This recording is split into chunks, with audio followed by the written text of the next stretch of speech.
Good morning student. Today we will study एरोडो और एरोडो में आज हम प्रॉब्लम 3.5 करेंगे। कल हमने 3.3 प्रॉब्लम की थी। अब आप कहोगे या आप सोचोगे कि सर 3.4 क्यों नहीं की। 3.4 जो प्रॉब्लम है वो बहुत ही इजी है और एनसीईआरटी के अंदर भी वो मिल जाएगी। आसान प्रॉब्लम है, इसलिए देखो सभी जो प्रॉब्लम्स है वो तो मैं नहीं करवा सकता। जो आसान है वो अपने आप ही आप कर सकते हो, ठीक है, तो उसको मुझे करवाने की ज़रूरत नहीं है, ठीक है ना। तो अभी जो है ये प्रॉब्लम 3.5 अपन करेंगे, ठीक है।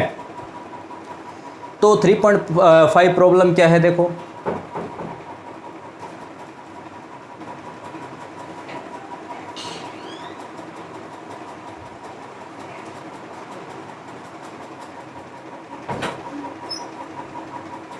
हाँ जी, 3.5 प्रॉब्लम अभी करते हैं, ठीक है। तो इसमें क्या दे रखा है देखो, a thin wire ring of radius R, ठीक है ना। आर रेडियस की एक रिंग है जो मैंने यहाँ पर ये बना रखी है। ये आर रेडियस की एक पतले तार की एक रिंग है, ठीक है ना। A thin wire ring of radius R has an electric charge Q, और इसके ऊपर इलेक्ट्रिक चार्ज जो है वो क्यू है। इस रिंग के ऊपर इलेक्ट्रिक चार्ज जो है वो क्यू है। What will be increment of the force stretching the wire if a point charge q naught is placed at the ring's center? अगर एक अन्य चार्ज जो जिसका मान है q नोट, ठीक है ना, एक अन्य चार्ज है जो q नोट वैल्यू है उसकी, उसको यदि इस रिंग के सेंटर में रखा जाता है तो उसकी वजह से ये जो रिंग है इस रिंग के ऊपर कितना टेंशन लगता है, ठीक है ना। टेंशन फोर्स जो है वो कितना लगेगा, मतलब इसका जो तनाव है इसके ऊपर कितना लगेगा, कितनी वृद्धि करेगा। ये जो रिंग है इसके ऊपर कितना इसके ऊपर टेंशन लगता है, वो टेंशन ही आपको निकालना है, ठीक है ना। तो इंक्रीमेंट ऑफ द फोर्स, मतलब जो आपका इसके ऊपर फोर्स है उसमें कितनी वृद्धि होने वाली है, ठीक है। तो ये अभी हम करेंगे।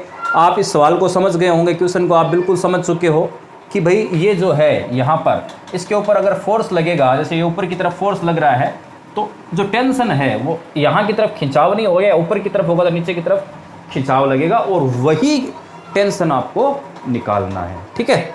ठीक है जी, अभी आपके ये समझ में आ गया। चलो अब यहाँ से मैंने एक डायग्राम बनाया, एक रिंग बनाई, ठीक है ना। इस रिंग के ऊपर क्यू चार्ज है, ठीक है ना। सेंटर के अंदर क्यू नोट चार्ज जैसा कि दिया हुआ है, ठीक है जी। सेंटर में क्यू नोट चार्ज है, यहाँ पर रख दिया। अब मैं क्या करता हूँ आगे।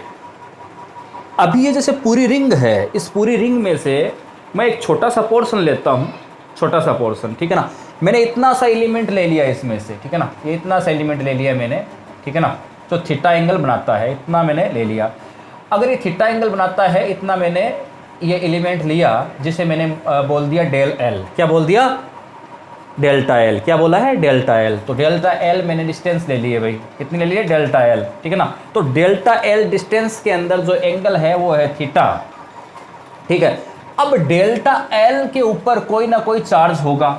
टोटल के ऊपर अगर चार्ज क्यू है तो डेल्टा एल पर चार्ज कितना है? अब टोटल पे क्यू है तो इतना सा जो माना है उसके ऊपर होगा डेल्टा क्यू। कितना है? डेल्टा क्यू, ठीक है। अब डेल्टा क्यू चार्ज है, इस डेल्टा क्यू के ऊपर इस क्यू के कारण जो फोर्स लगेगा, इस क्यू नोट के कारण इस डेल्टा क्यू पर जो फोर्स लगेगा वो क्या होगा? एफ ई, ठीक है ना। वो क्या होगा? F E. चलो जी, ये यहाँ पर आपका क्लियर हो गया, ठीक है जी, ये आपके क्लियर हो गया। अब यहाँ से अगर ये आपका क्लियर होता है तो इसकी कोई ना कोई वैल्यू है जो अभी हम देख लेंगे। पहले ये जो डायग्राम है वो आप समझ जाओ, यहाँ से कोई ना कोई वैल्यू है वो अपन रख देते हैं इसकी, ठीक है ना, इलेक्ट्रोमैग्नेटिक फोर्स की। अब यहाँ से ये जो हमने जो ये थीटा एंगल लिया है तो यहाँ से खिंचाव, एक तो देखो इसके ऊपर खिंचाव इस जगह हो रहा है, एक इस जगह हो रहा है, तो टेंशन इधर लग रहा है, इधर लग रहा है। इसको मैंने आगे बढ़ाया, ये दोनों यहाँ पर जाकर मिले, ठीक है जी। अब ये एंगल जो है वो θ/2 है, ये एंगल 90 है, ठीक है ना। टेंजेंट के साथ में जो एंगल है टेंजेंट के साथ में सर्कमफेरेंस का एंगल जो होता है वो 90 होता है, ठीक है ना। तो ये एंगल 90 है, ठीक है, और ये एंगल θ/2 है। तो ये एंगल कितना होगा? क्योंकि ये एंगल कितना हो जाएगा 90 माइनस थीटा बाई 2, तो ये हो गया थीटा बाई 2। ठीक है, तो ये हो गया थीटा बाई 2 और इसी प्रकार से इधर भी हो गया थीटा बाई 2। ठीक है जी। अब ये टेंशन इस डायरेक्शन में लग रही है, ये टेंशन इस डायरेक्शन में लग रही है। ठीक है, ये टेंशन इस डायरेक्शन में लग रही है। तो इस टेंशन के दो कंपोनेंट्स होंगे, ठीक है ना, एक वर्टिकल और एक हॉरिजॉन्टल। ठीक है ना, तो हॉरिजॉन्टल कंपोनेंट्स जो है वो तो हो गया टी कोस थीटा बाई 2। ठीक है ना, और इस टेंशन का हॉरिजॉन्टल होगा टी कोस थीटा बाई 2। ठीक है, और जो वर्टिकल इसका होगा कंपोनेंट वो क्या होगा, ये अगर इस डायरेक्शन में है तो इसका ये हो गया और दूसरे वाला कहाँ आएगा, ऐसे, क्योंकि इसको बीच में लेकर दोनों साइड में होगा ना ऐसे ऐसे, तो ये जो है वर्टिकल होगा वो क्या होगा टी साइन थीटा बाई 2। इसी प्रकार से इसका भी नीचे होगा टी साइन 2। तो दोनों के दोनों हो जाएंगे, दोनों कंपोनेंट जुड़ जाएंगे, टी साइन थीटा बाई 2 और टी साइन थीटा बाई 2। तो कितना हो गया total 2t sine theta by 2। कितना हो गया 2t साइन थीटा बाई 2। और वो जो है यहाँ से इक्विलिब्रियम से यहाँ से F E equal to 2t sine theta by 2 हो गया, ये दोनों इक्वल हो गए और यही हमें यहाँ पर करना है और यहाँ से आपको टेंशन निकालना है। चलो हम इसको अभी करते हैं। देखो सबसे पहले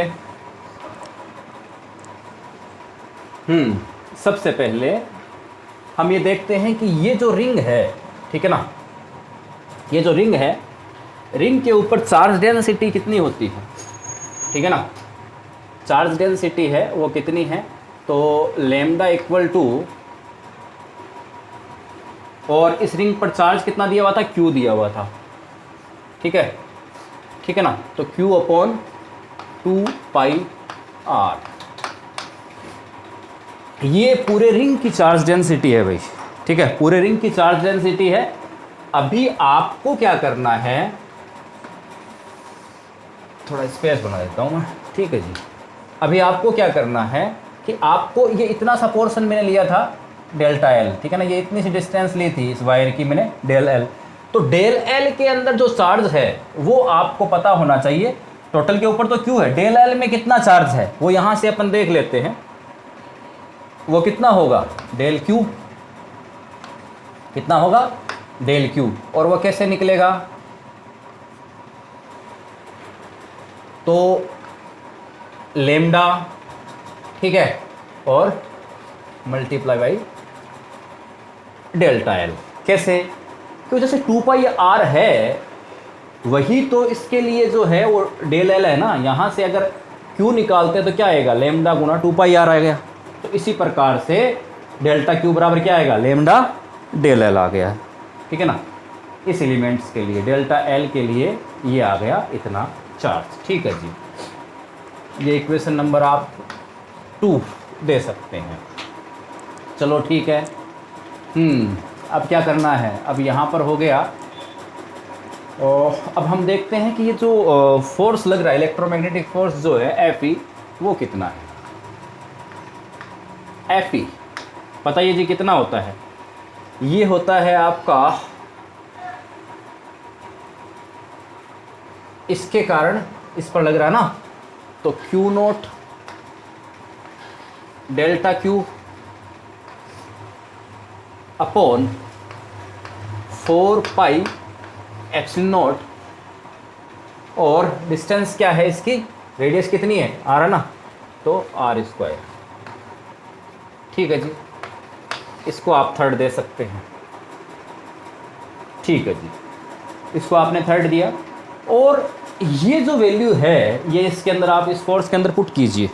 ठीक है, ये वैल्यू आपने पुट की तो एफ ई इक्वल टू क्या आएगा, F E equal to Q naught delta del L upon 4 pi epsilon naught R square.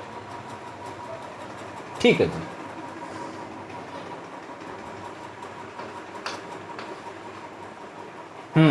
यहाँ तक आ गया, कोई प्रॉब्लम नहीं है, एकदम स्टेप वाइज चल रहे हैं, यहाँ तक कोई प्रॉब्लम नहीं है। और जो आईआईटी एडवांस वाले बच्चे हैं उनको तो प्रॉब्लम हो ही नहीं सकती, जितने आराम से अपन कर रहे हैं। ठीक है ना,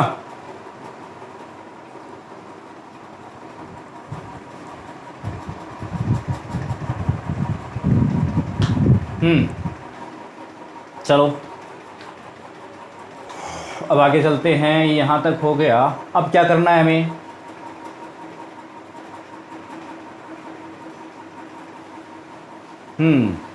अभी हम इस डेल एल की जो वैल्यू है ये हम निकालना चाहते हैं कि ये कितनी होगी, ठीक है ना। तो एक फॉर्मूला होता है theta equal to del L upon are.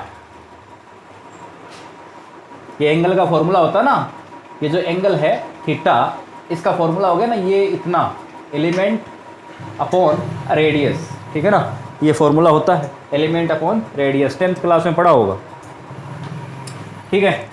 तो ये जो वैल्यू है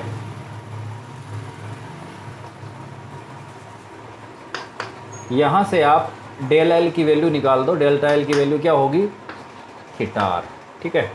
इसको आप इक्वेशन नंबर 5 बोल दो, ठीक है ना। अब ये जो वैल्यू है ये आप ऊपर पुट कीजिए, ठीक है ना। तो एफ इक्वल टू कितना आ जाएगा, F equal to Q naught lambda theta R. और देखो अगर ये आर यहाँ पर पुट करते हैं तो आर से आर कैंसिल हो जाता है, तो इस आर को लिखने की ज़रूरत नहीं है, ठीक है ना, क्योंकि आर से आर कैंसिल हो जाएगा ना। तो theta upon 4 pi epsilon naught R, क्योंकि आर से आर कैंसिल हो गया, स्क्वायर था तो ये वाला आ गया, ठीक है। तो यहाँ तक आपके कोई प्रॉब्लम नहीं है जी, ठीक है, यहाँ तक कोई प्रॉब्लम नहीं है। और अब जो आपका डायग्राम है यहाँ से हम समझते हैं इक्विलिब्रियम की स्थिति के अंदर कंडीशन में क्या होगा, एफ ई जो है वो इसके इक्वल है या नहीं है, 2t साइन थीटा बाई 2, ठीक है ना। एफ ई जो है वो किसके इक्वल है, 2t साइन थीटा बाई 2, ठीक है ना। तो भाई इसमें हमें याद क्या करना था, हमें निकालना क्या था कि ये जो है इसके अंदर कितनी वृद्धि हो रही है, इसके ऊपर कितना टेंशन लग रहा है, वही निकालना था आपको। वो टेंशन निकालना, टेंशन फोर्स तो निकालना है, ठीक है ना, कितना इंक्रीमेंट हो रहा है उसमें, ठीक है। चलो जी देखते हैं। तो यहाँ से एफ इक्वल टू क्या हो जाएगा, 2t साइन, क्योंकि ये और ये तो एक दूसरे को कैंसिल कर देंगे ना कोस वाले, ठीक है। तो क्या हो जाएगा, F equal to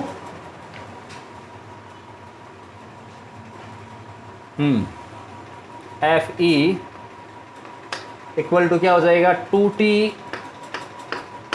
sign theta by 2, ठीक है। अब ये जो 2 है और साइन थीटा बाई 2 है, ठीक है ना, इसको मैं डायरेक्ट थीटा लिख सकता हूँ, ठीक है। तो मैं इसको लिख सकता हूँ 2 साइन थीटा बाई 2 की जगह डायरेक्ट थीटा लिख सकता ना, साइन को उठा दिए एक बार मान लीजिए और इसका मल्टीप्लाई करें तो 2 से 2 कट गया तो थीटा हो गया ना, ठीक है। तो मैं इसको लिख सकता हूँ टी थीटा, ठीक है, ठीक है जी। पिछले वाले वीडियो में अपने किया भी था, ठीक है। तो यहाँ से अब एफ ई की वैल्यू जो है वो रख देते हैं, एफ यू की वैल्यू जो है ये हो जाएगा T theta equal to, F E की वैल्यू जो है अभी आपने निकाली थी Q naught lambda theta upon 4 pi epsilon naught R, ठीक है। ये वैल्यू आपने निकाली थी, यहाँ से थीटा कैंसिल हो रहा है देखो, ठीक है। तो यहाँ से आपकी टेंशन जो है वो आ गई, टी इक्वल टू कितना आया है, Q naught lambda 4 pi epsilon naught R. ये आपकी जो टेंशन है, जो तनाव है, कितना इसके अंदर वृद्धि होती है, कितना इंक्रीमेंट होता है, ये जो आपकी जो ये है सर्क्यूमफेरेंस जो है इसका, ठीक है ना, रिंग का, उसमें कितनी ज़्यादा वृद्धि हो रही है वो आपका ये हो रहा है टेंशन की वजह से। ये वाला वो फोर्स लग रहा है, टेंशन फोर्स, ये क्लियर हो गया। लेकिन अभी हम इसको मान लो कि थोड़ा सा और चेंज कर देते हैं। और चेंज क्या करते हैं कि यहाँ से जो ये लेमडा है, वो जो इक्वेशन नंबर 1 है, वहाँ से अपन लेमडा की वैल्यू यहाँ पर पुट कर देते हैं, और पुट करने के बाद में हमारी जो वैल्यू है वो आ जाएगी, ठीक है। तो T इक्वल टू क्या आएगा, क्यू नोट तो है ही, और लेमडा की जगह आप क्या रखोगे, Q, ठीक है, और 2 पाई आर, और ये तो आपका पहले से दिया हुआ है 4 पाई एप्सिलॉन नॉट आर गुणा 2 पाई आर, ठीक है। तो T इक्वल टू क्या आएगा, T equal to Q naught Q upon 8 pi square epsilon naught R square 4 pi square epsilon naught R square. तो ये आपका